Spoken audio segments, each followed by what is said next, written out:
Hi, welcome to Hey I Can't Sleep with me, your host, Jordan James. How's everyone doing? Good, I hope. Um, I'm sick. Yay. Yay, winter, right? Is everyone else getting this bug? This cold virus? Maybe some of you are on your first or second or third rounds of it. I've lucked out this winter. This is my first one. Knock on wood. So, I apologize if I sound kind of like a teenage boy, and if I'm a little fuzzy because I'm on some medication for decongesting. So, this is the first video to start the series of self-disclosure to help end suffering in silence. So, today I'm going to self-disclose about what it's like to be someone who's been diagnosed with something called borderline personality disorder. So, if this is something that touches you or something that you want to learn about a bit by listening to someone's experience, and again, I can only talk about myself, stay tuned. Hey, I can't sleep. Won't you come and bitch with me?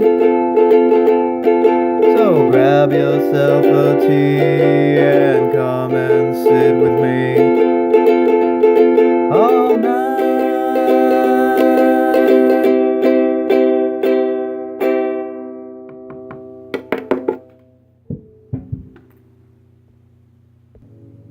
All right, welcome back.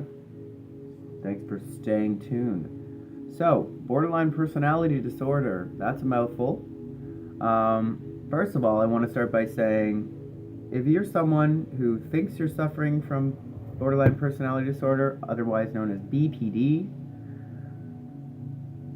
you know what? You're a brave human being because this is a really difficult disorder to contend with.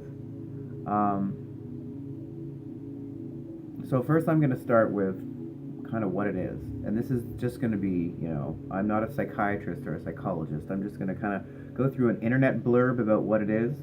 I'm looking at psychcom.net right now. So it talks about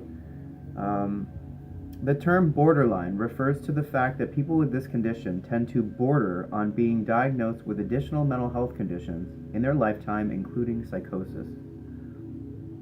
One of the ironies of this disorder is that people with BPD may crave closeness, but their intense and unstable emotional responses tend to alienate others, causing long-term feelings of isolation.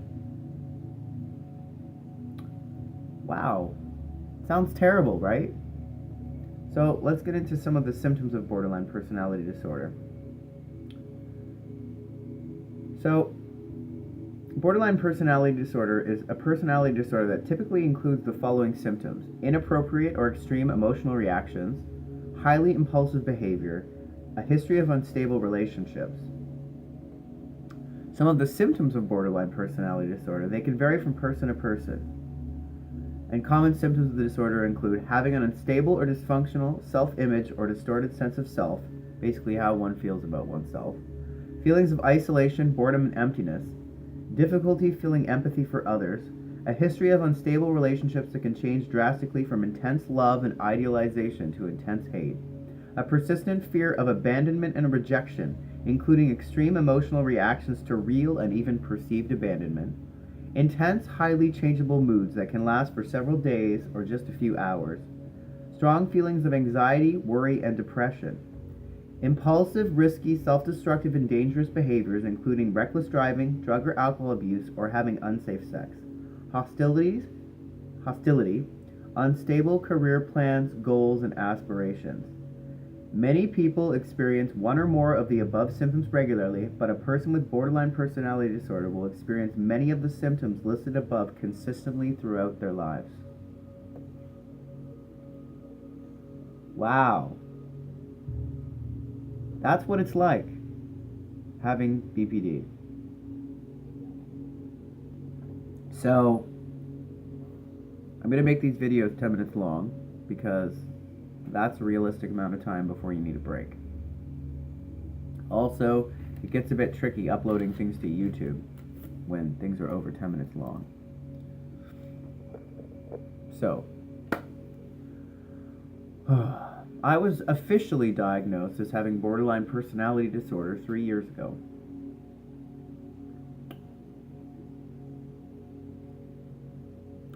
It all started because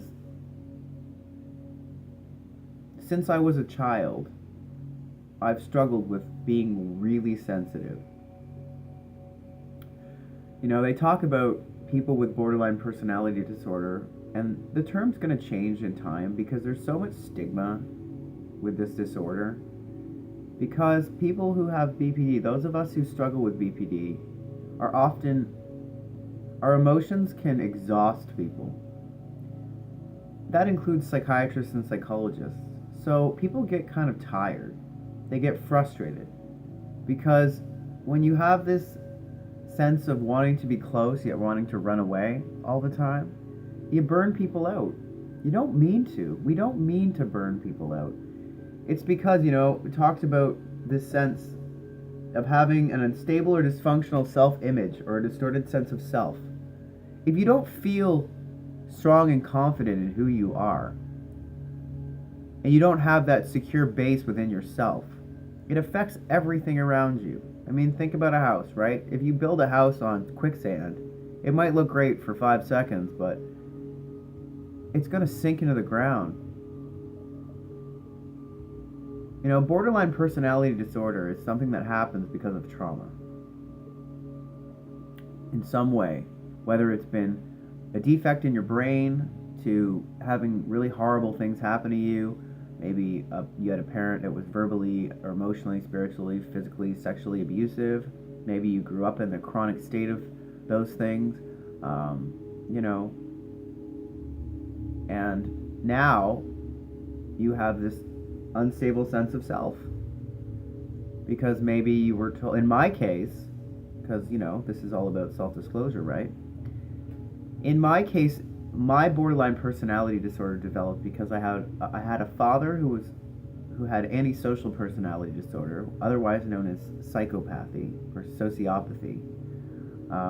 My father was a sociopath. He did not have the ability to feel guilt or remorse. He wasn't able to connect emotionally to people. He was a narcissist. And I had a mother who was very emotional, but also extremely permissive.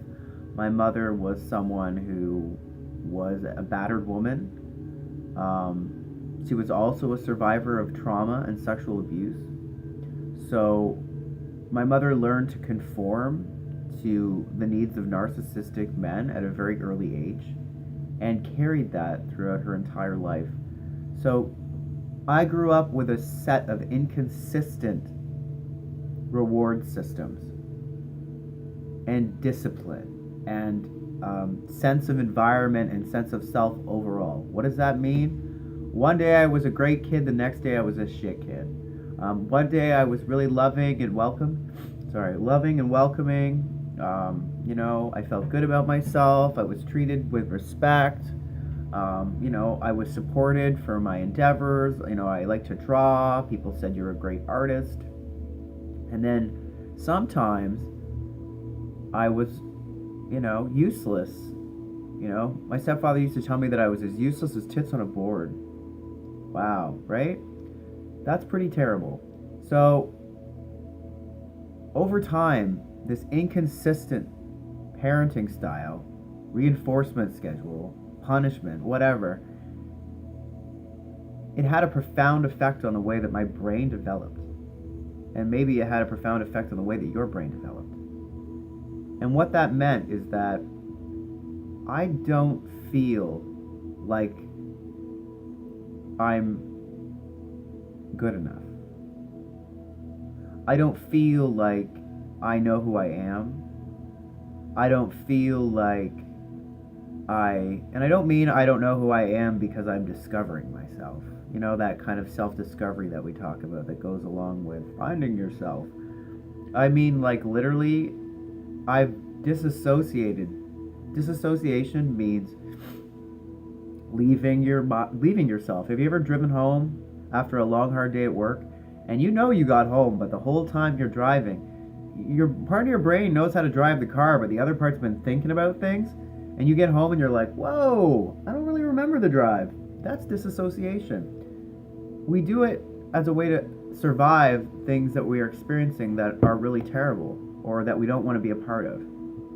So disassociation is part of borderline personality disorder. There's a type, when they talk about having other mental health issues and forms of psychosis, that's what they're talking about. Mostly something called transient psychosis.